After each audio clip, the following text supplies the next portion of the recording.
Deciding to have weight loss surgery can certainly affect your physical being, but it also plays a role in your mental health. So how do you balance the two when making that transformation in your life? Neuropsychologist Dr. Cynthia Galt, who's a consultant to the Alexander Center for Obesity Surgery, is here to walk us through these challenges. Welcome, Dr. Galt. Thank you. It's good to be here. So obesity is a very common problem in our country. What causes this? Obesity is a complex disease with many causes and influences. Genetics plays a big role. We know, for example, that compared to a person of healthy weight, an individual is 3 times more likely to be obese if just one of their parents is obese. Other factors such as family or peer pressure, some medications, poor quality of sleep, low activity level, and stress can certainly contribute to weight gain as well. And people can learn how unhealthy eating patterns and habits. Well, so what are some of the physiological factors that influence obesity? Well, obesity occurs when a person takes in more energy in the form of calories than they expend through normal body functioning and physical activity. The individual might, why a person might take in more energy than they need to expend varies from one individual to the next, but we know that stress plays an important role here. What is stressful to one person may not necessarily be stressful to another, but things like abuse, trauma, marital conflict, pregnancy, childbirth, empty nest syndrome, or difficulty adjusting to a loss or a death can all prompt a person to gain weight.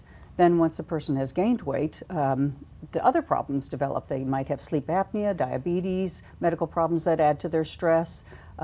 They develop joint pain and fatigue that makes it difficult to move and to exercise.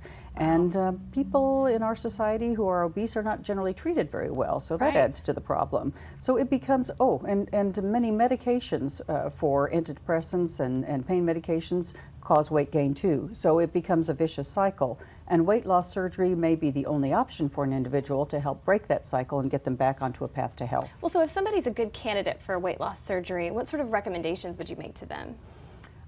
Well, in 2012, there are a lot of options for weight loss surgery. It's a very complex surgical procedure. All the surgical procedures are very complex and they require comprehensive care. So a patient needs to select a surgeon who has a lot of experience and a record of safety. Patients want to choose the procedure that is best for them, that affords them the most normal life, that is the safest and most effective for them.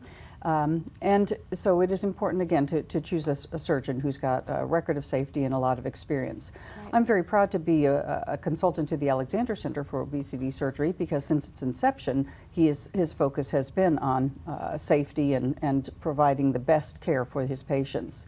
He's a board-certified surgeon, and he has close to 20 years of experience in providing care to and continuing to provide care to his patients.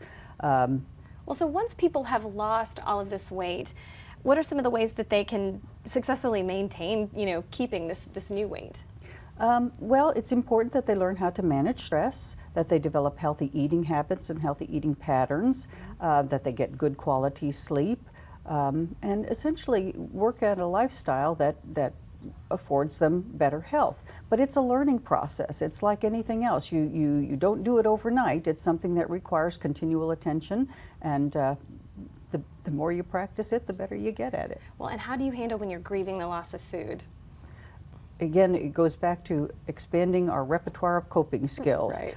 If you're having difficulty with that thing, you might come see a professional like me.